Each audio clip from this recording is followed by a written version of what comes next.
Former escort agrees with Christian couple on the importance of women finding their desire and not feeling obligated to have sex. So in the video I just made earlier, which I will pin up above, I spoke about what they found in their survey about sexual coercion, which is pretty much that for a woman who thinks that she's obligated to have sex with her husband, has the same rate of vaginismus or tight vagina that doesn't allow penetration as a woman who had sexual trauma, or other words, was like abused in her childhood. Same rate, there's no difference. Very surprising finding, but I will say that when people are in their head and thinking about what they have to do, they're disconnected from their body. And sex is it's a physical experience. It's also emotional and spiritual, but it's physical. You have to be in your body. And if you're disconnected from your body, that's going to be a bad experience. And all these messages about, this I should, when you're thinking, ladies, I know this book is written for men, but this is also helpful for women to know, because when you're in your head thinking, I have to do this for him, I owe this to him, he needs sex, I'm a good wife if I give him what he wants, then you're in your head and you're not in your body. And you can enjoy sex a lot more. You can actually enjoy it if you're in your body, and you will actually have more sex if you enjoy it. So the key to getting more sex is to get rid of the obligation message and to think of sex as a shared experience. A shared experience. Now I hear a lot of guys saying, but, I do all these things for her. I do these things for her. There are a lot of things that we do for other people that maybe we don't want to do, like do the grocery shopping, or, I'll get up to feed the baby in the middle of the night so you don't have to, or I'll do the yard work, or I'll pay the bills, or I'll make dinner, or I'll do the laundry. Like, we all do things that we don't maybe want to do, but sex is different because it's invading our personal space and our autonomy, and it has to do with like kissing. Do I even want to kiss this person? Do I feel close to this person? And finding our desire. There's a lot more in this book, but in this video, I want to continue this chapter that's called Is Sex a Need? Because it's not just women who think I'm obligated, but it's also men who are making women feel obligated, or men who say, I do all these things for you, now you owe me sex. I go to work and I pay the bills, now you owe me sex. And that's just a very primitive way of looking at it, because you want a woman who's orgasmic, who wants to fuck you, she has to find her desire and get beyond this obligation message and be like, I deserve to want it, and how do I want it? That's how you get a lot of sex. That's how you get the most sex out of a woman. So now, here in this part, the last part of the chapter, they talk about ways that a man can coerce his wife into sex. Okay? These are all examples of coercion. If she doesn't have sex with you, you withhold money, give her the silent treatment, or are irritable or angry with her. So she learns, oh my God, I better just have sex with him so I don't have to deal with his temper tantrum. I better have sex with him so I can get my grocery money. And she's a low-paid hooker in that case. I mean, I was an escort for many years, and I charged many hundreds of dollars an hour. And I never had to deal with angry men who withheld money or gave me the silent treatment. So you're treating your wife worse than a hooker when you're doing that, because hookers make more per hour than any wife ever would. By the way, that's what I want to say about these guys who are like, yeah, she owes me sex. A hooker charges a lot more. Sex is worth, well, I've seen some of them just charge like $300 or $400 an hour, but some women charge $800 or $900 an hour, and it goes everything in between. So if you think your wife owes you sex, why don't you pay her what it's worth? And that way she would get at least $10,000 a month for every time she has sex with you. So let's not turn it into owing. Sex is supposed to be like a mutually enjoyable, pleasurable experience. But she's going to have it with you just so you don't have your little temper tantrum. I'm just talking to the guys who do this, because there are guys who do this. They're going to get all bent out of shape. Okay, a second way you coerce your wife into sex. If you use a sex toy on her without her consent, have sex with her while she's sleeping without her consent, or do an act that she has already said she didn't want, and that is rape and assault, even if she has an orgasm from that act. If after you have sex with her, you yell at her less, or yell at the children less, so she feels as if she has to have sex to manage your moods and keep others safe, that's coercion. If you use Bible verses as a weapon against her, that's coercion, and it's also spiritually abusive. If you tell her that the only way you can stop watching porn or lusting or having an affair is if she has sex with you, then that's coercion. Yes, you may feel sexually frustrated, and we'll talk about that more at the end of the book, but sexual frustration does not give you license to coerce your wife into giving you an orgasm. And by the way, guys, you can have an orgasm on your own. Sex isn't about an orgasm, because you can masturbate yourself into an orgasm. Sex is about something else you want. You want something, right? We want something in that exchange of energy. Like, I like the masculine strength of a man, and a man likes my sensuality, my softness, and certain experiences that you can only get with another person, because otherwise you can just get a fuck doll. But you don't want a fuck doll because you like a real person. You know, there's some kind of a special thing that happens in that connection. There's some warmth, some love and affection, sharing desire, arousal, vulnerability, being seen by another person, being vulnerable with another person. And there's something magical about the touch. So it's not about orgasms. It's really something else that you're wanting. And sometimes men use sex as a way to get their emotional needs met if they're bored or they're lonely or they can't express their feelings. They use sex to soothe themselves, the way that a baby might use a pacifier. And sex is something that adults share consensually, to share closeness, intimacy, connection, playfulness. It's not using another person to soothe yourself or, dampen down your irritable moods. And there are a lot of men and women who act very immature in their relationships, and they use sex as a way to get other needs met, and they don't even know it. They go into that more later on in the book. So, what if the obligation sex message has already messed up your marriage? If she's felt she had to have sex or else bad things would happen, then she has likely done some damage to her libido and her sexual response. So how do you restore a healthy view of sex? And they give 3 options. I'll read them all first, and then we'll go into it. 1, take a sex hiatus. 2, give her permission to stop at any point. 3, ask her if she feels safe or free to stop. This is only going to work for guys who want to improve things, and most people don't. Like, I admit it too. Like, if someone came to me and be like, hey, I want you to change all these things, I would be like, I'm good. You don't like me the way I am? This is just how I am, okay? That's what a lot of people would say. But if you genuinely care about your partner and you want to improve your sexual relationship, and by the way, there are also men who have a lower libido than the woman. That's very common too. But if you care, guys, this book is written for guys and women. This is what you should expect from a guy who loves you. Okay, and guys, this is what you do if you love a woman and she has done this obligation thing. 1 is you take a sex hiatus. That means you take sex entirely off the table for a period of time, like weeks or a month, to grow the relationship, to have fun together, and show that you can love her without sex. Or you can make sex entirely about her for the next little while. Entirely about her. Don't worry about your orgasm.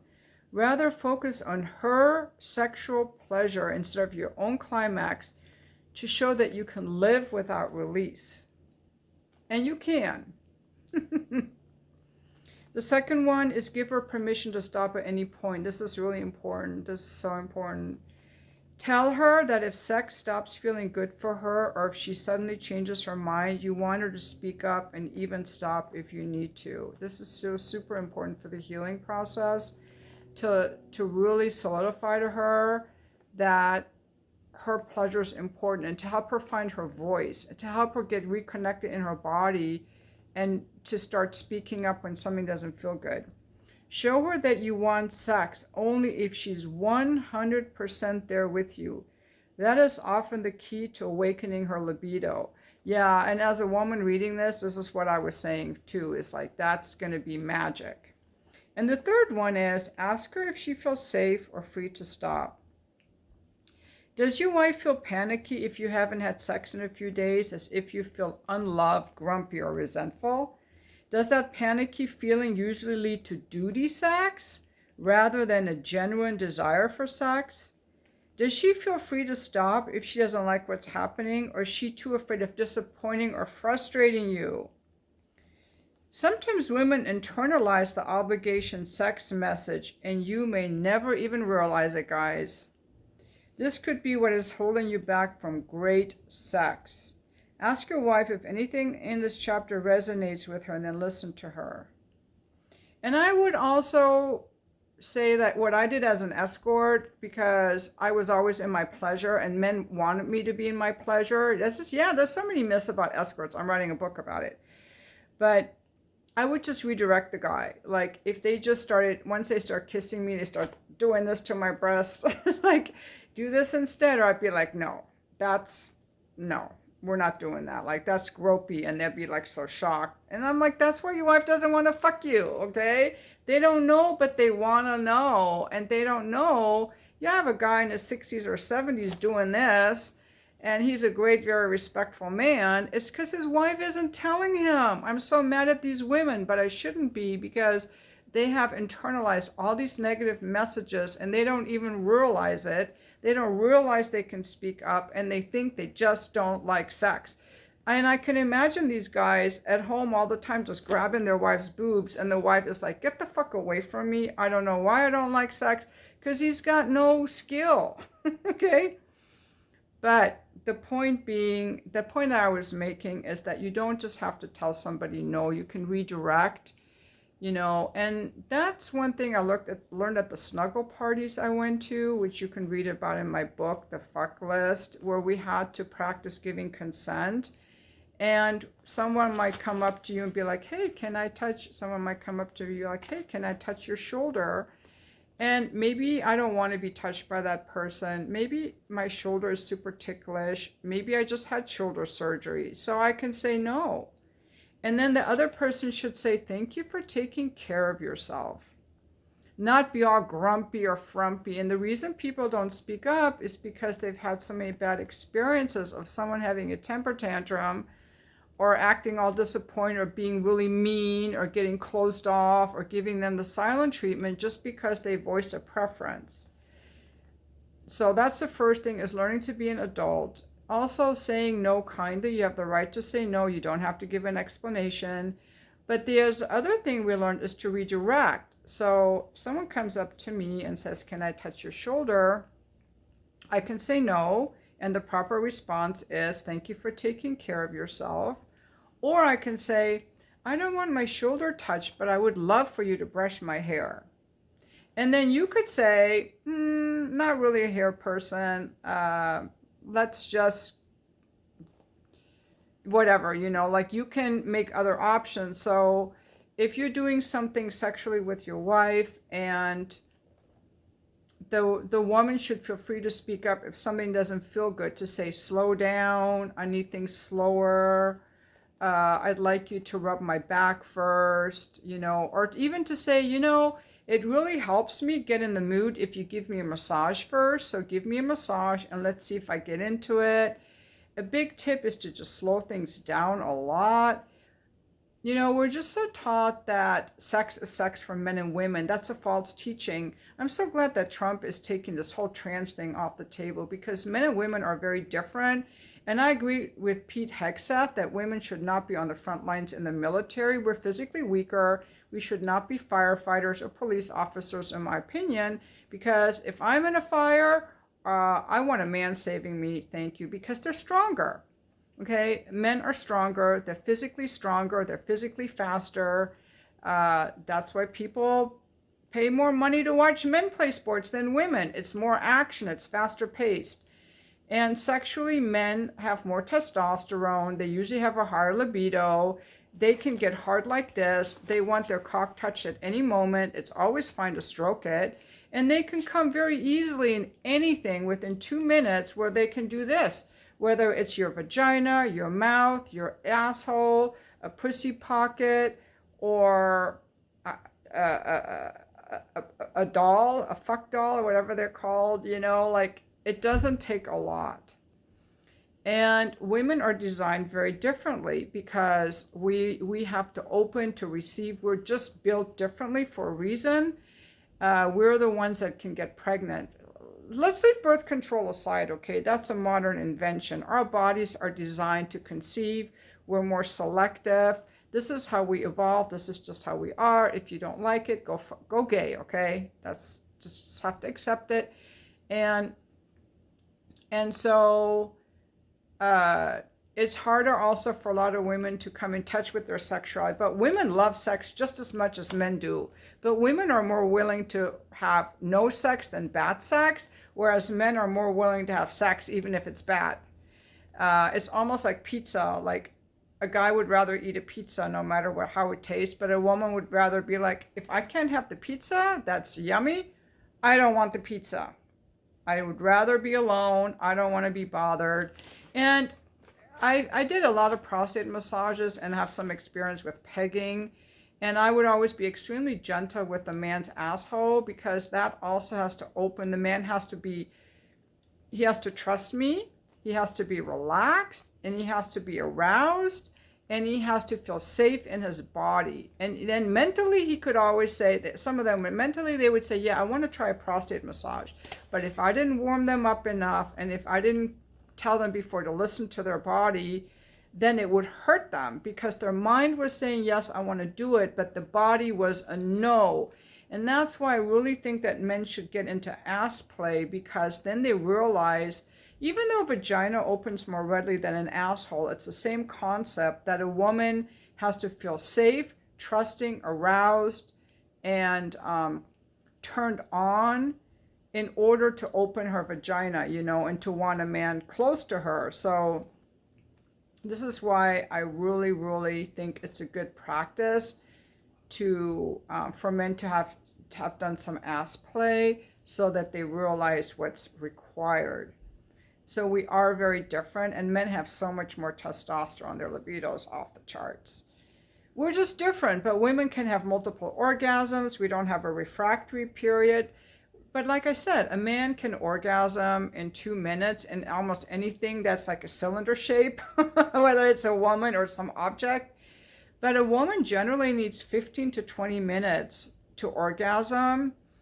She can have many types of orgasms. They can have multiple orgasms and squirting and all kinds of things. But there's a more vulnerability because that's a submissive act to be, pinned down and fucked or to open to receive. There's more required. It's a lot easier to be the penetrator, I will tell you that. That's why when I was an escort, I was very exclusive in the area of that I would do the kissing and I would just love being submissive.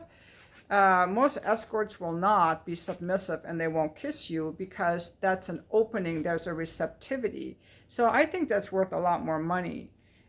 You often can't buy that. Usually you get that when a woman is in love with you, when you have an affair, when you first meet someone, they're really turned on, the passion's really high. You can't get that from a sex worker. But the point being that a woman who is submissive, as a woman properly should be, in my opinion, because if you're just in control, you're not really opening to the guy. You're not really in your feminine energy, right? You're more like a dominatrix. You're acting more like a guy, which is fine. I'm not going to make it wrong. But typically the woman is going to be the one that opens to the guy. She's submissive. She lets herself be taken and surrenders to the man.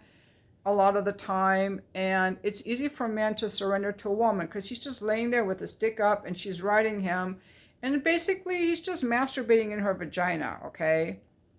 And I don't mean that in a way that's belittling to the man or making him out to be a predator in any way, but not much more is required, okay? But for a woman, a lot more is required.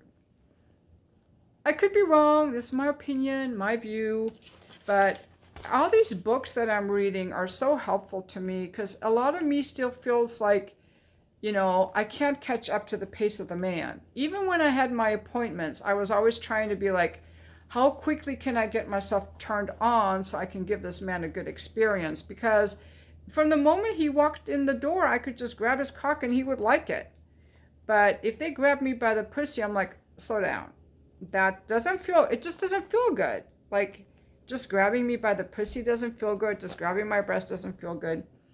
And I think that this whole leftist agenda that the Democrats fell prey to gave people the impression that men and women are interchangeable.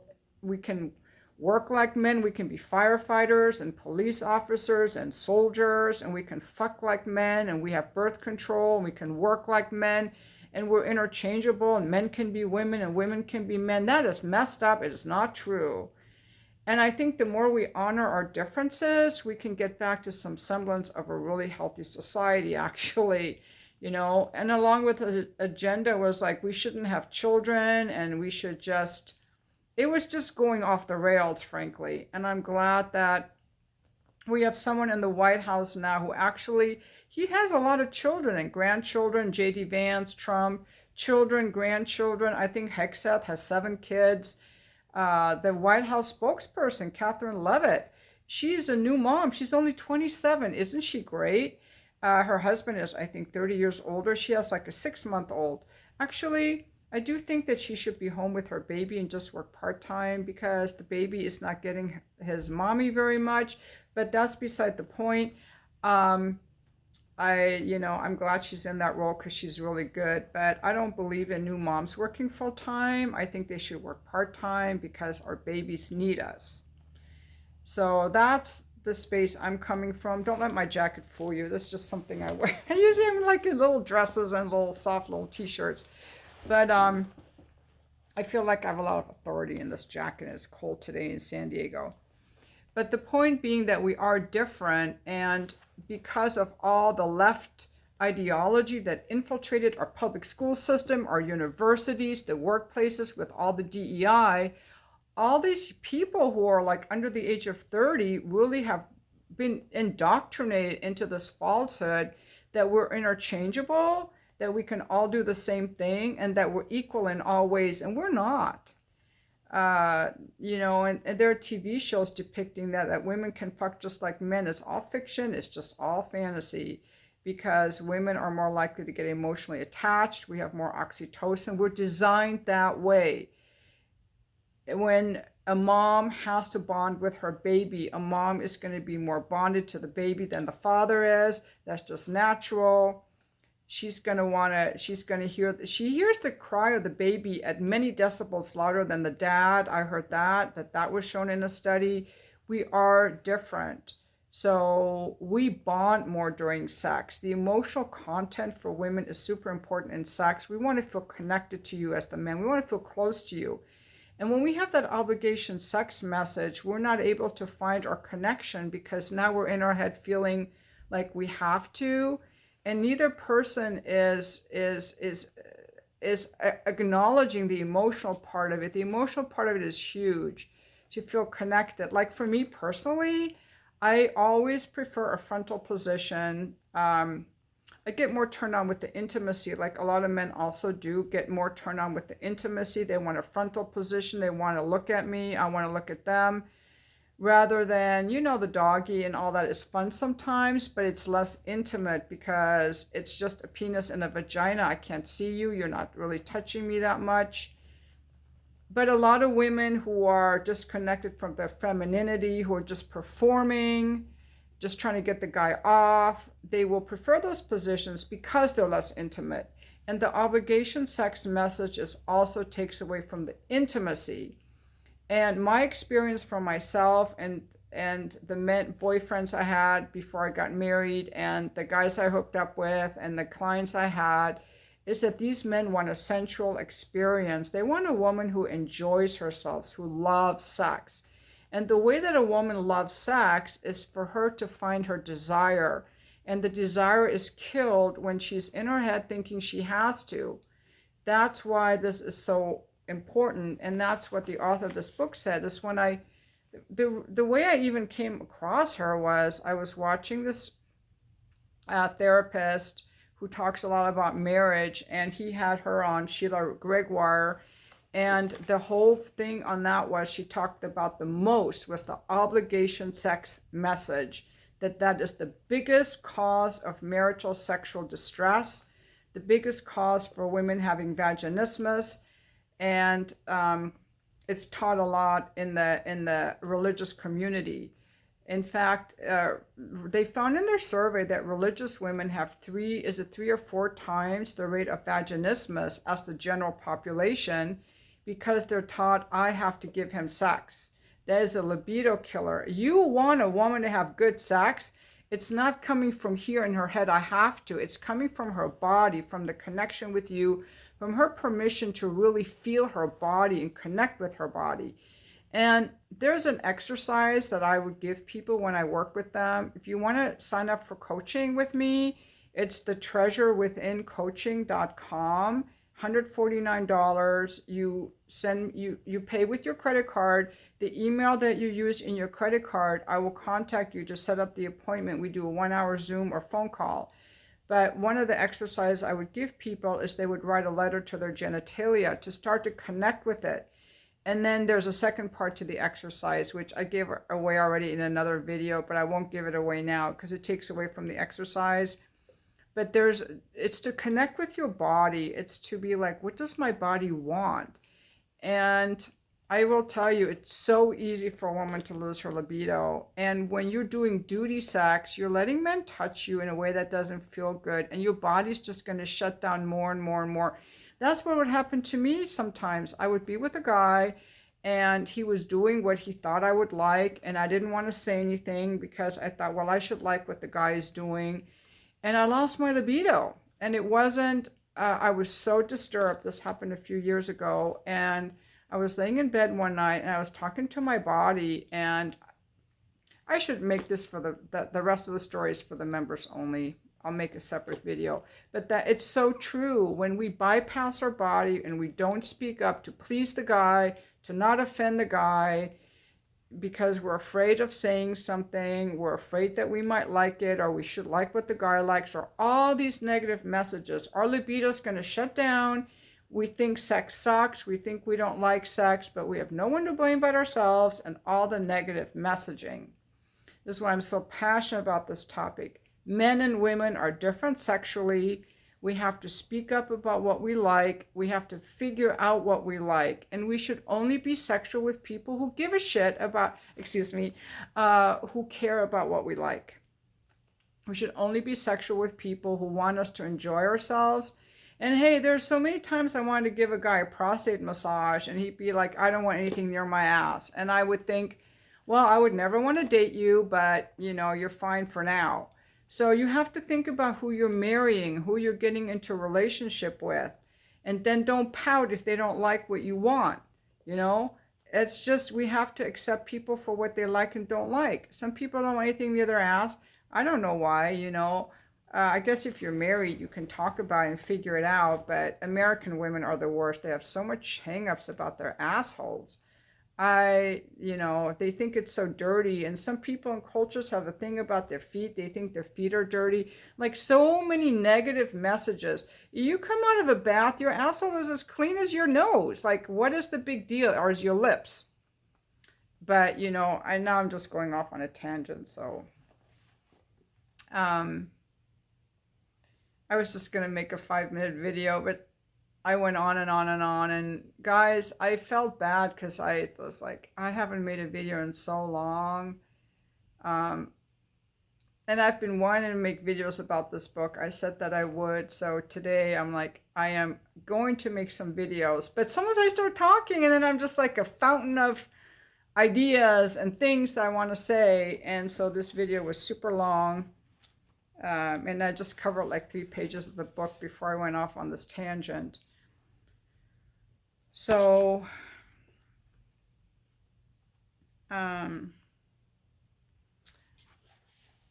going to stop the video now, and that'll be all the videos for today, because I'm watching like a really good series on Netflix, and I'm keeping up with all the executive orders that Trump is doing, and I'm so excited about everything that's coming out. I feel like we're finally like cleaning the books on the government, auditing the government. Yeah, so there are some good things. Abolishing the Department of Education, which hasn't done anything. Like, we rank 40th out of 40 countries. We rank at the bottom. Like, our education system sucks. And they know how to do it better. Years ago, there are all these alternative schools and charter schools, inner city schools, where the kids just really excel because they have requirements and standards. You know, they don't just like pass everybody along just to make them feel good. So I think standards are good, boundaries are good. Anyway, I thank you so much for watching my video, and I will be back eventually.